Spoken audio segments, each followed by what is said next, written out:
परमात्मा तक जल्दी पहुंचती है, क्योंकि वे शब्दों के बोझ से मुक्त होती है।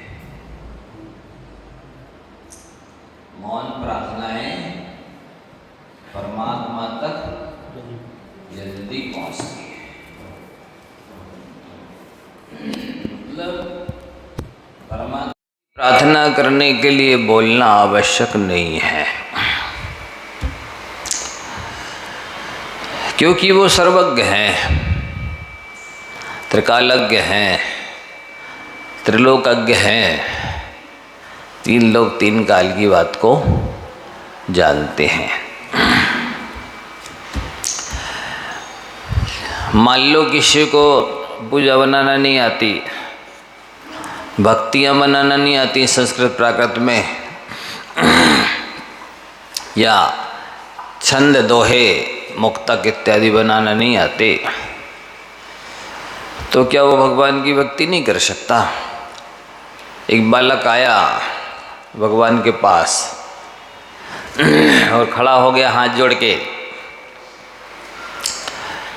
ABCDEFGHIJKLMNOPQRSTUV तक बढ़ दिया उसने। एक सज्जन आए, क्यों रे, क्या पढ़ रहा है? ये तेरी पाठशाला स्कूल है क्या? ऐसे भक्ति की जाती है? वो बोलता है, बाबा जी हमने इसलिए सारे वर्ड भगवान को सौंप दिए कि भगवान आपको जो भी प्रार्थना भक्ति बनाना हो आप बना लीजिए, आपको जो अच्छी लगे इन्हीं शब्दों से बनना है। तो सारे शब्द हमने आपको सौंप दिए, अब आप जो भक्ति पूजा प्रार्थना अच्छी लगे उसको स्वीकार कर लीजिए। तो ये भी समर्पण की भाषा है। लोग समझते हैं कि नहीं नहीं हम ही कर सकते, तुम क्या जानो भक्ति करके, पूजा करके, विधान बना के। नहीं, भक्ति पूजा विधान स्तवन स्तोत्र सब कुछ ये वर्णमाला सौंप दी, इन्हीं से बनना है। जो सबसे अच्छी से अच्छी हो और आपको स्वीकार करना हो लगे तो आप स्वीकार कर लीजिए, मान लीजिए, बना लीजिए। तो भक्ति की भाषा आती हो तो भी भक्ति हो सकती है, और भाषा ना आती हो, भावनाएं हों तो भी भक्ति हो जाती है। मधुर बोलना कला है तो मौन रहना महाकला है। मधुर बोलना कला है और मौन रहना महाकला है।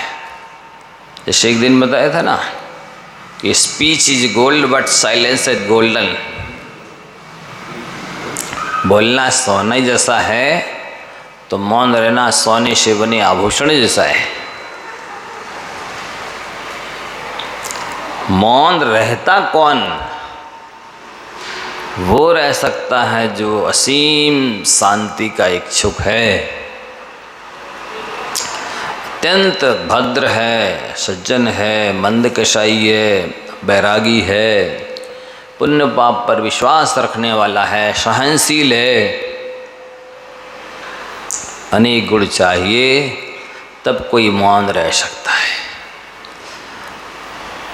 कोई हल्का फुल्का साधक व्यक्ति आत्मार्थी मौन नहीं रह सकता।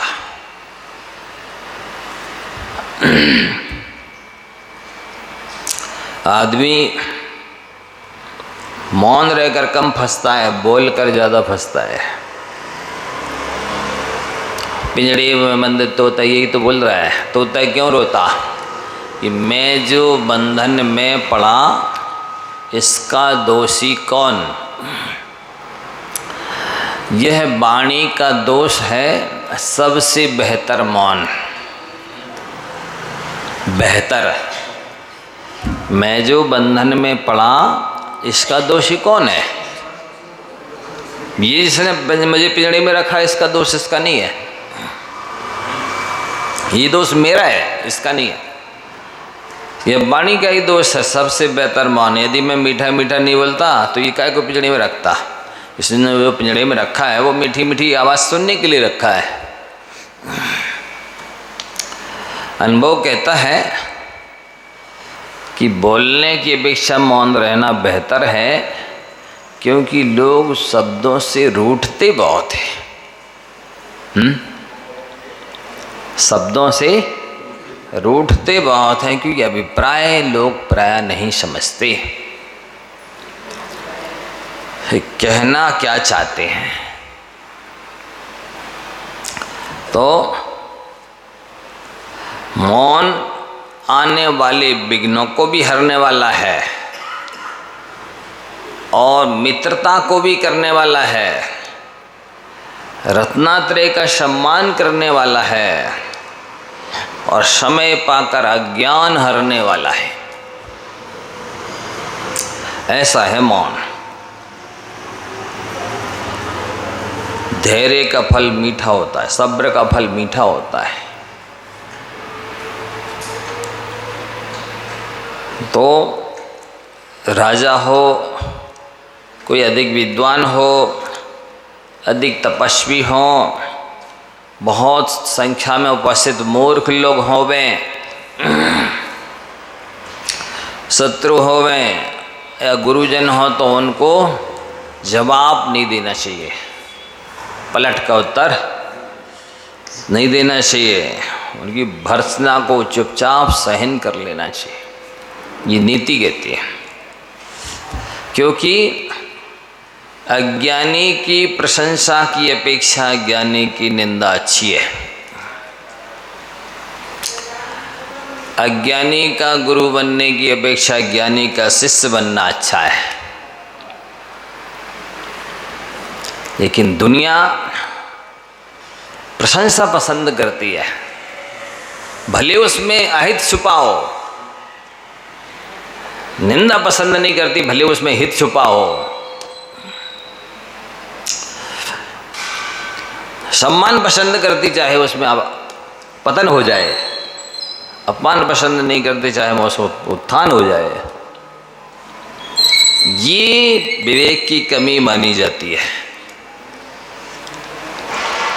सारी दुनिया भी मिलकर के एक साथ कहने लग जाए कि आप बहुत अच्छे इंसान हैं और आप हैं नहीं, तो बताइए हो जाएंगे? सारी दुनिया के कहने से नहीं होंगे। और सारी दुनिया आप अच्छे हैं, सारी दुनिया कह रही है आप बेकार आदमी हैं, तो आप हो जाएंगे बेकार? नहीं होंगे। वस्तु स्वरूप तो जो जैसा है सो है।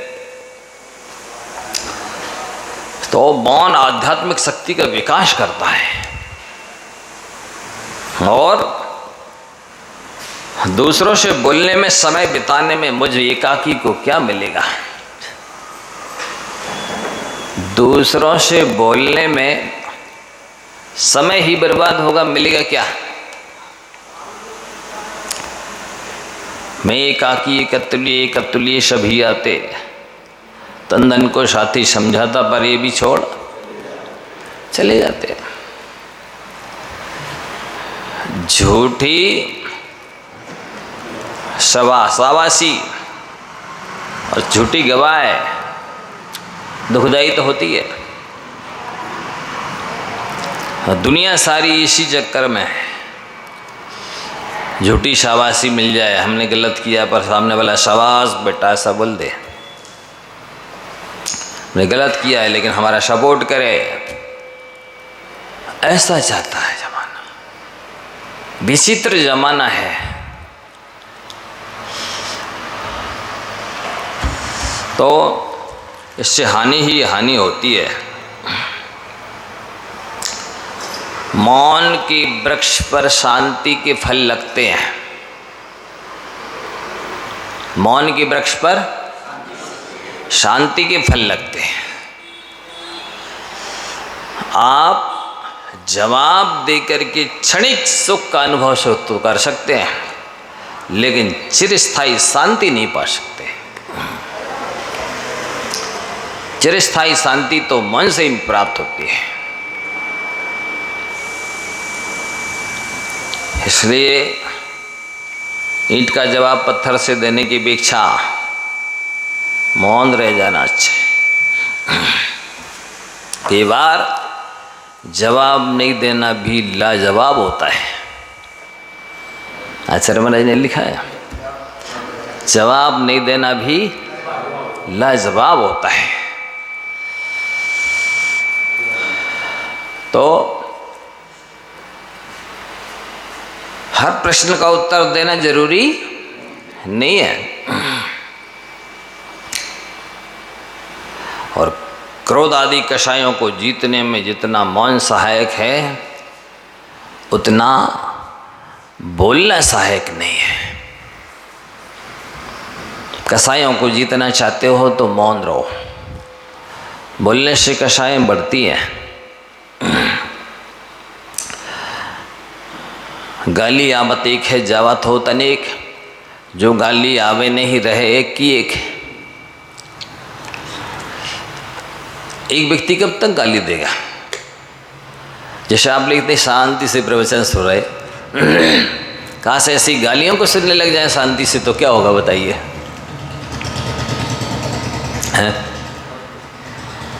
इतनी शांति से आप गालियां सुन लीजिए, फिर देखिए सामने वाले का क्या होता है। वो कहेगा तेरी जीत पराजय मेरी। क्या बोलेगा? तेरी जीत पराजय मेरी। निश्चित है।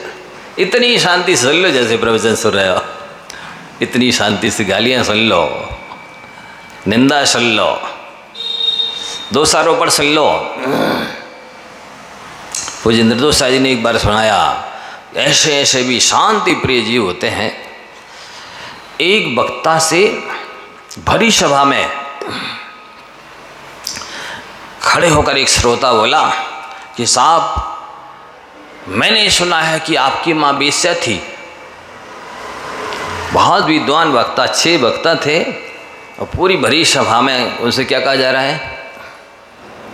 मैंने सुना है कि आपकी माँ वेश्या थी।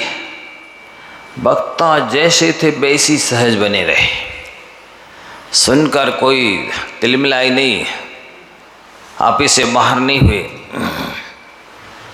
क्या बोला उन्होंने सहज भाव से? महानुभाव, मेरी माँ तो दिवंगत हो गई है, स्वर्गस्थ हो गई है, देहावसान हो गया है। यदि मेरी माँ वेश्या थी तो मैं प्रभु से प्रार्थना करता हूँ कि प्रभु ने क्षमा कर दी।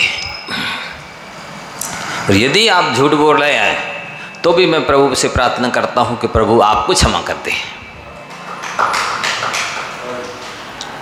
सोचो, ऐसे ऐसे भी सूझबूझ के धनी, सहनशील, शांति प्रिय होते हैं कि जिनका लक्ष्य है कि चाहे करोड़ों का लाभ हो या हानि,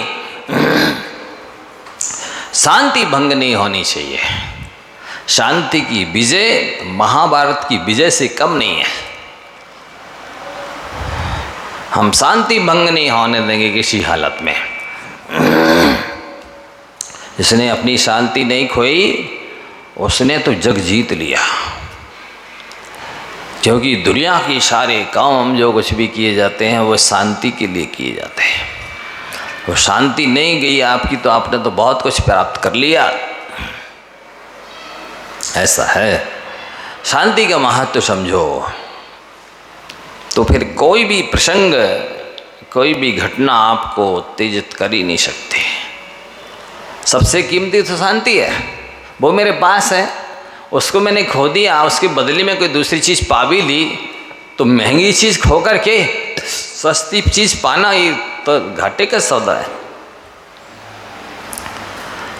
है? ऐसे भी महामना होते हैं। तो अपन लोगों को भी प्रयास करना चाहिए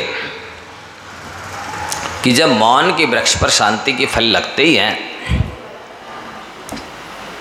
तो मैं मौन क्यों नहीं रहूं, मौन क्यों छोड़ूं? मौन रहने से जब शांति मिलने वाली है ही, जिसमें कोई दो राय है ही नहीं, तो बोल करके हम अपनी और निजी शांति क्यों खोएं? शांति नहीं गई तो कुछ भी नहीं गया, और शांति चली गई और कुछ मिल भी गया तो वो कोई मायना नहीं रखता। ऐसा लक्ष्य बना लो, जो निकट भव्य होंगे बंद कषाई बैरागी जीव होंगे चतुर्बुद्धिमान विवेकी, वे हर हालत में शांत रहने की कोशिश करेंगे। शांत बनना संत बनने से भी ज्यादा कठिन है। वृद्धावस्था में जब खून ठंडा हो जाता है, शरीर शिथिल हो जाता है, तो दुनिया कोने में टिक जाती है। जब खून गर्म है, शरीर में ओज और तेज है, उत्साह है, तब शांत रह के बताओ, तब तो कोई बात है। आम चूस के गुठली का दान करना कोई बड़प्पन तो नहीं रखता है। आम चूस कर गुठली का दान करना, आम चूस कर गुठली का दान का मतलब जवानी में तो खूब मस्ती की, नखरेबाजी की, अब बैठ गए शांत, ठंडा हो गया खून। तब उस समय रहते जब जवानी थी, जब लोग आंखें देखकर डरते थे, तो कोई महिमा होती। तो वाणी का वर्चस्व चांदी है, लेकिन मौन सोना जैसे है। इसके महत्व को कितना लिखा जैनाचार्यों ने, बहुत लिखा है। और जिसको कुछ भी नहीं आता, और विद्वानों की सभा है, पर यदि वो मौन रहे तो जब तक नहीं बोलता है तो वो भी विद्वान ही माना जाता है। विद्वत्ता या मूर्खता तो बोलने से प्रकट होती है ना, तो हम बोलेंगे ही नहीं तो विद्वान ही है।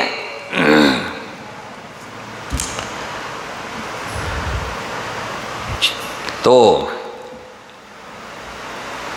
मौन रहना अपने आप में संसार का आधा संबंध खत्म कर देना है। आधा तो व्यवहार खत्म हो जाता है संसार का मौन रहने से, और आधा वाकई में संसार समुद्र पार हो जाता है, आधा ही बचता है। इतना कर्मबंध रुक जाता है।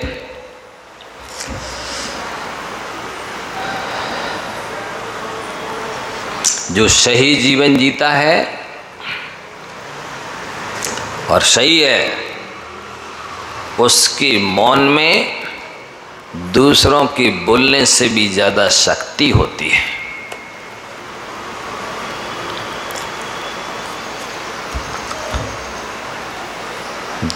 ज़्यादा जोर से बोलना सत्य की पहचान नहीं हो सकता। ज़्यादा बोलना भी सत्य धर्म के लिए आवश्यक नहीं है। मौन समस्त विवादों को सुलझा देता है, समस्त विवादों का हल कर देता है। मौनम सर्वार्थ साधनम, मौन रहने से धर्म पुरुषार्थ, अर्थ पुरुषार्थ, काम पुरुषार्थ और मोक्ष पुरुषार्थ की सिद्धि होती है। लेकिन हथेली पर आम नहीं जमेगा। आप पाजी मोल लो और कल कहने लगो देखो हमारे कौन से पुरुषार्थ सिद्ध हुए। समय तो लगेगा, देर तो हो सकती है, अंधेर नहीं हो सकता है। सारे विवादों का समझौता कर देता है। कई लोग बोलते हैं हम नहीं बोलेंगे, तो वो कहते हैं कि वे बुराइयां माने। क्या हम नहीं बोलते हैं तो वो कहते हैं बुराई माने वे। कहते तुम बोलो या ना बोलो इस बात का गम नहीं है, तुम मुस्कुरा कर देख लो यह भी बोलने से कम नहीं है। हैं? तुम बोलो या ना बोलो इस बात का गम नहीं है, तुम मुस्कुरा कर देख लो यह भी बोलने से कम नहीं है। फेस रीडिंग, चेहरा भी बता देता है कि आप नाराज है कि प्रसन्न है। अरे चेहरा तो छोड़ो, केवल आंखें ही सब कुछ बोल देती हैं। आंखों से सारे भावों को, अभिप्रायों को प्रकट किया जा सकता है। आंखें क्रोध भी प्रकट कर देती हैं, आंखें अहंकार भी प्रकट कर देती हैं, आंखें मायाचारी भी प्रकट कर देती हैं और आंखें लोभ भी प्रकट कर देती हैं। ललचाई आंखें अलग नहीं होती। आँखों से हास्य भी प्रकट किया जा सकता है, आँखों से रति भी प्रकट की जा सकती है, आँखों से अरति भी प्रकट की जा सकती है, आँखों से सुख भी प्रकट किया जा सकता है, आँखों से भय भी प्रकट किया जाता है और आँखों से सारे स्त्री पुरुष नपुंसक भेद प्रकट किए जाते हैं। आँखें बहुत कुछ कह सकती हैं, इसलिए आप अपनी आँखों को, मतलब आँखों में आदर हो, हृदय में करुणा हो, वाणी में मिठास हो, तो व्यक्ति कैसा भी क्यों ना हो आपका बने बिना नहीं रहेगा। लेकिन हम लोग जिसमें पैसा नहीं लगना, अलग से समय नहीं लगना, बुद्धि नहीं लगना, उतना प्रेम आदर भी नहीं प्रकट कर पाते हैं। मुस्कान एक ऐसा अस्त्र है जो ना चुभता है ना चूकता है। मुस्कान एक ऐसा अस्त्र है जो चुभता है ना, मतलब आप जिसको देख कर के मुस्कुरा दें उसको वो मुस्कान चुभेगी नहीं, और चूकता नहीं का मतलब जिसको आप मुस्कान देंगे वो आपका बने बिना नहीं रहेगा।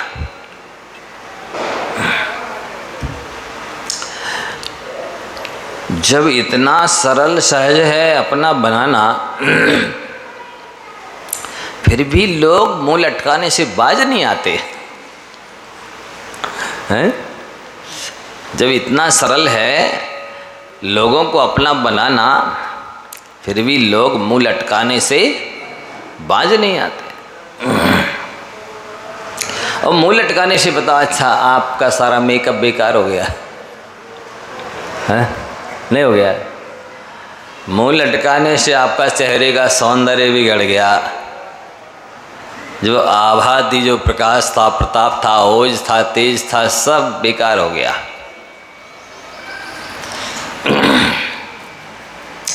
मुस्कुराने मात्र से चेहरे की सैकड़ों गुनी खूबसूरती बढ़ जाती है। क्या? मुस्कुराने मात्र से चेहरे की खूबसूरती सैकड़ों गुनी बढ़ जाती है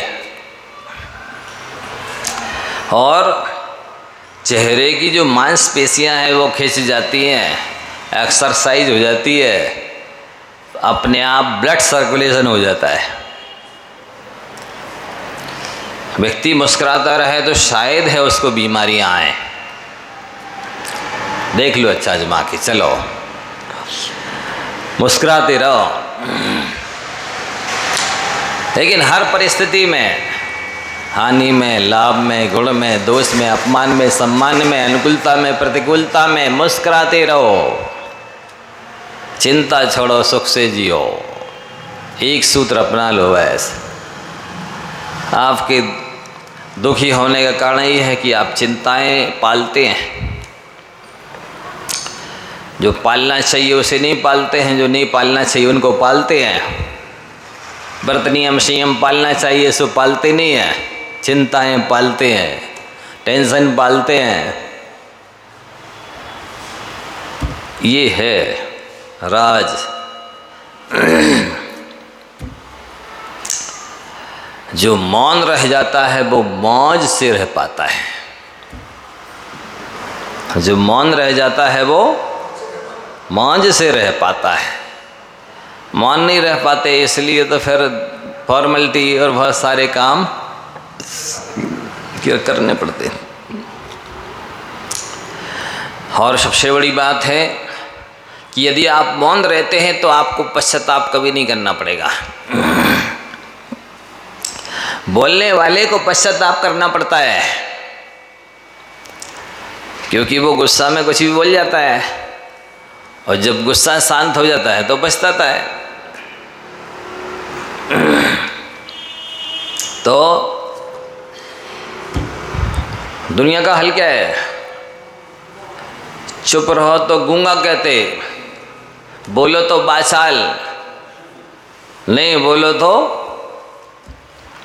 मूर्ख कहते। ये है दुनिया का हाल है। चुप रहो तो गूंगा कहते, बोलो तो बाचाल, नहीं बोलो तो मूर्ख कहते। ये दुनिया का हाल। सो दुनिया के हिसाब से चलोगे तो कभी सुखी नहीं रह पाओगे। शास्त्र के हिसाब से चलोगे तो अवश्य सुख पाओगे। मौन रहने से अपनी इंद्रियों को नियंत्रित करना सरल हो जाता है। बोलने वाले की इंद्रियां उत्तेजित होती हैं, अनकंट्रोल होती हैं, और मन रहने वाले की इंद्रियां सिलेंडर हो जाती है, शांत हो जाती है, नियंत्रित हो जाती है। मतलब आप देखेंगे हर क्षेत्र में, चाहे कषायों को जीतने के क्षेत्र में हो, चाहे इंद्रियों को जीतने के क्षेत्र में हो, और चाहे लौकिक क्षेत्र में हो, कहीं भी देखेंगे आप मौन रहेंगे। एक बार अकबर ने बीरबल से कहा कि बीरबल, तुम इतने बुद्धिमान हो तो तुम्हारे पिताजी कितने बुद्धिमान होंगे? हाँ, एक बार तुम्हारे पिता को भेजो, हम उनसे बात करना चाहते हैं, कुछ प्रश्नों का हल कर लेना चाहते हैं। और पिताजी तो भोले वाले थे, उनको थोड़ी कुछ आता था, पर बुलाया है राजा ने तो जाना तो पड़ेगा। बीरबल ने कहा, आप तो मौन रहना, कुछ बोलना नहीं, सब ठीक हो जाएगा। उस सभा में गए, बादशाह ने पूछा, बोलिए, दो लोग लड़ रहे हो तो क्या करना चाहिए? वो मौन रहे। फिर उन्होंने प्रश्न किया, बोलो फंसने की नौबत आ रही हो तो क्या करना चाहिए? वो मौन रहे, कुछ बोले नहीं। बोले, यदि कुछ नहीं आता हो तो क्या करना चाहिए? वो कुछ नहीं बोले। ऐसे दो चार प्रश्न किए बादशाह ने। ठीक है, आप जाइए। दूसरे दिन बीरबल जब गए तो अकबर बादशाह बोलते हैं, अरे बीरबल, हम तो समझते थे आपके पिताजी बहुत बुद्धिमान होंगे, पर वो तो बूनक निकले।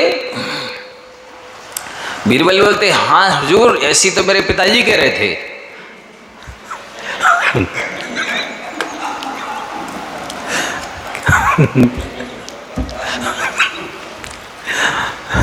क्यों सर?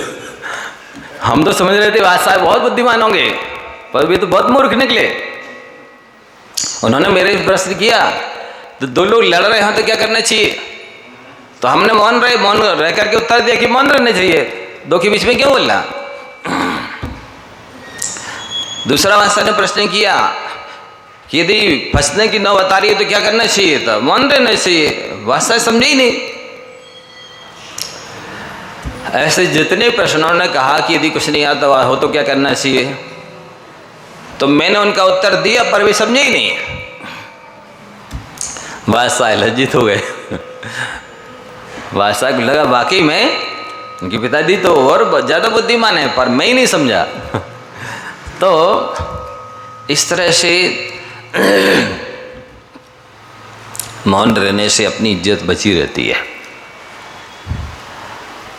सामने वाले क्या समझेगी आप क्या कहना चाह रहे हैं?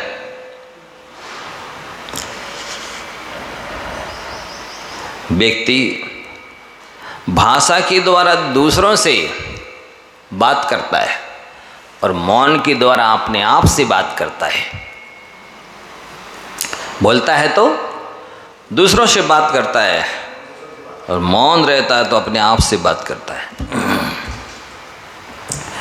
वस्तुतः जो साधक लोग ध्यान करते थे, साधना करते थे ना, तो पहले से ही घंटों पहले से बातचीत करना बंद कर देते थे। क्योंकि बोलते रहने से एक तो एनर्जी वेस्ट होती है, शरीर शिथिल होता है, दूसरी बात मानसिक थकान हो जाती है, तीसरी बात मन अनियंत्रित हो जाता है, फिर ध्यान नहीं होता है, नींद आती है। तो ध्यान करने वालों को विशेष तैयारी करनी होती है। उस तरह का हैवी भोजन, गरिष्ठ भोजन नहीं करें, उस तरह की वार्तालाप न करें जिससे शरीर निढाल हो जाए, माथा थक जाए। उस तरह का व्यवहार न करें कि कोई ऐसा हो जाए, अरे उन्होंने ऐसा क्यों कहा, अब मैं देखता हूँ ऐसा कहूँगा, उन्होंने ऐसा क्यों लिया, ऐसा क्यों दिया, आदि आदि जो व्यवहार से बाद में अपने आप से चलता रहता है, टॉकिंग, बातचीत। अब उन्होंने ऐसा कहा, मैं देखता हूँ ऐसा कहूँगा, ऐसा हुआ, ऐसा करूँगा, ऐसा है, इस तरह से वो संकल्प विकल्प बाद में भी चलते रहते हैं। तो ऐसे वार्तालाप भी नहीं करते कि बाद में फिर वो चलता रहे अंतर्जल्प कि नहीं ऐसा हुआ, मेरे साथ ऐसा हुआ, मैं ऐसा करूँगा, ऐसा करूँगा। इस तरह सब द्रव्य क्षेत्र काल भाव को पहले से प्रशस्त बना के चलते हैं। तीर्थंकर क्यों नहीं बोलते बताओ? दीक्षा लेते हैं और मौन ले लेते हैं जब तक केवल ज्ञान नहीं होता, क्योंकि वो जो बोलेंगे वो दिव्य ध्वनि कहलाएगी, जिनवाणी बन जाएगी, मोक्ष मार्ग बन जाएगा पहली बात तो। और दूसरी बात, बोलेंगे तो निश्चित ही विकल्प तो होंगे, बोलने वाला निर्विकल्प नहीं हो सकता जल्दी, पक्का है। आप बिल्कुल आजमाइए, अनुभव करिए, देखिए। तीर्थंकर जैसे शक्तिशाली महापुरुष भी दीक्षा लेने के बाद में जंगलों में, गुफाओं में, पहाड़ों के ऊपर गए रहे ध्यान करने के लिए। वो जन्म से अतुल्य बल था, चाहते तो कहीं भी ध्यान करने बैठ जाते, लेकिन नहीं, एकांत जितना आत्म साधना में सहायक है उतनी भीड़ नहीं। भीड़ का अपना आनंद है, पर उससे करोड़ों गुना ज़्यादा आनंद एकांत का है। जो एकांत में रह सकता है, मौन रह सकता है, स्वाध्याय कर सकता है, उसके लिए मोक्ष मार्ग बहुत सरल है।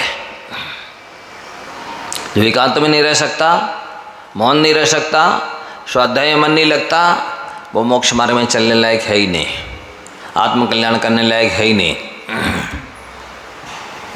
उसको तो अभी यही सब दुनियादारी में करना होगी और यहीं रहना होगा। वो मोक्ष मार्ग के योग्य लायक पात्र नहीं है। गुप्त साधना कर सके, बोलने में विश्वास कम, मौन में विश्वास ज़्यादा रख सके, प्रदर्शन में विश्वास कम, आत्मदर्शन में विश्वास कर सके, ये साधक बहुत कम होते हैं। जो गुप्त साधना में विश्वास करें, एकांत साधना में विश्वास करें, मौन में विश्वास करें, स्वाध्याय चिंतन में विश्वास करें, तो उनके लिए जल्दी मोक्ष मार्ग तय होता है, कर्मों की निर्जरा होती है, और वो इस लोक में भी बहुत असीम शांति का अनुभव करते हैं, परलोक में भी श्रेष्ठ स्थान पर पहुंचते हैं। ये नियम है। वो कितनी सरल है ये साधना, बताओ। इसके लिए ना कोई पंचम काल बाधक है, ना कोई स्त्री पर्याय पुरुष पर्याय बाधक है, ना कोई वृद्धावस्था, कुछ नहीं। ये शरीर की कमजोरी है, करना कुछ है ही नहीं। मोक्ष मार्ग में कुछ नहीं करने का नाम मोक्ष मार्ग है। बताओ कितना सरल है। कुछ नहीं करना है। महाराज जी बता दो हमें क्या करना है, हम आत्मकल्याण करना चाहते हैं। यहाँ आचार्य कह रहे कुछ नहीं करने का नाम मोक्ष मार्ग है। नहीं करने में कल्याण है, करने में कल्याण नहीं है। लेकिन ये संसारी प्राणी की ऐसी हैबिट है, आदत है, वो कुछ ना कुछ किए बिना रह नहीं सकता है। इसलिए आचार्यों को ये बताना पड़े, देव पूजा, गुरु उपासना, स्वाध्याय, संयम, तप, दान, ये तो करो, कुछ ना कुछ करते रहो, खटकर्म में लगे रहो, हैं? षटकर्म और खटकर्म वो करते रहते हैं, आदत है उनकी ऐसी। तो हमारे पवित्रतम विचारों का मंदिर है मौन। क्या बोला? हमारे पवित्रतम विचारों का मंदिर है मौन। वस्तुतः पवित्रतम विचार हो जाने के बाद में बोलना अच्छा नहीं लगता। क्या बोलो, किससे बोलो, क्यों बोलो? जिसको सीखना होगा, मेरी कहते ना, मेरा जीवन ही मेरा संदेश है।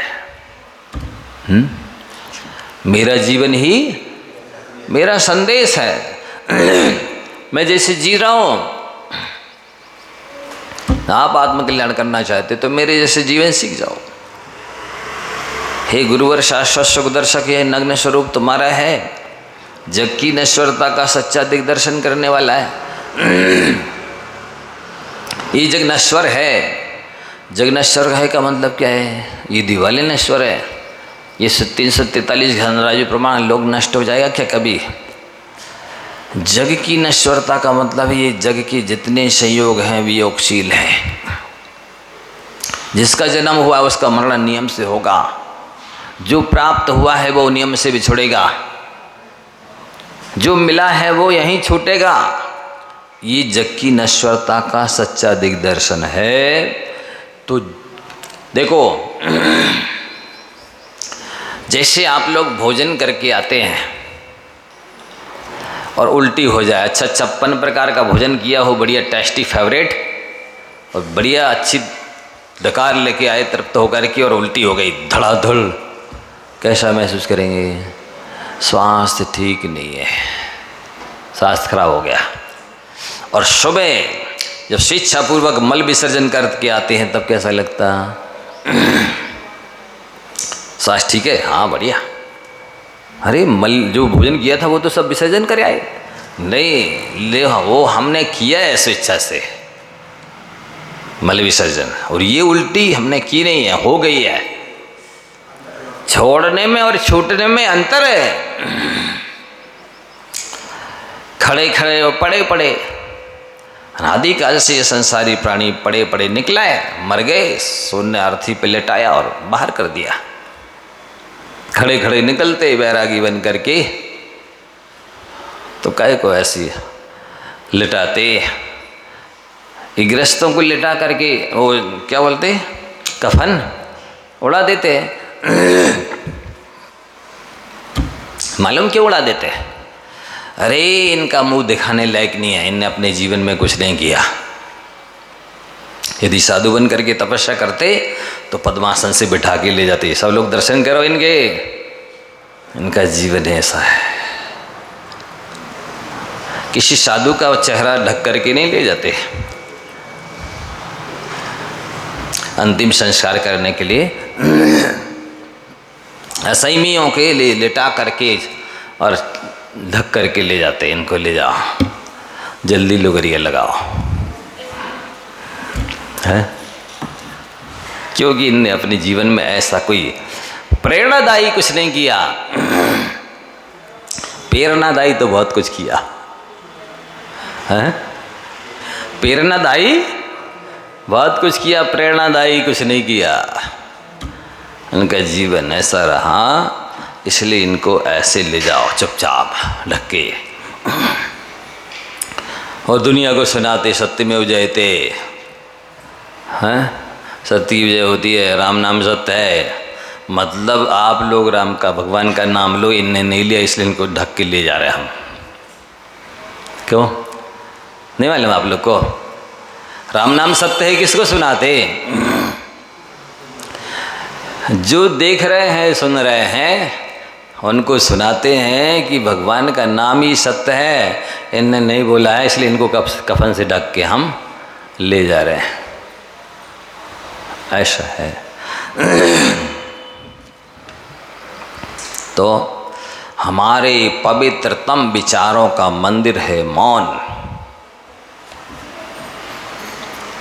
मौन रहना अपने आप में वैराग्य का सूचक है। मौन क्यों ले लिया? क्योंकि जो हमारा है ही नहीं तो उससे बात क्या करें।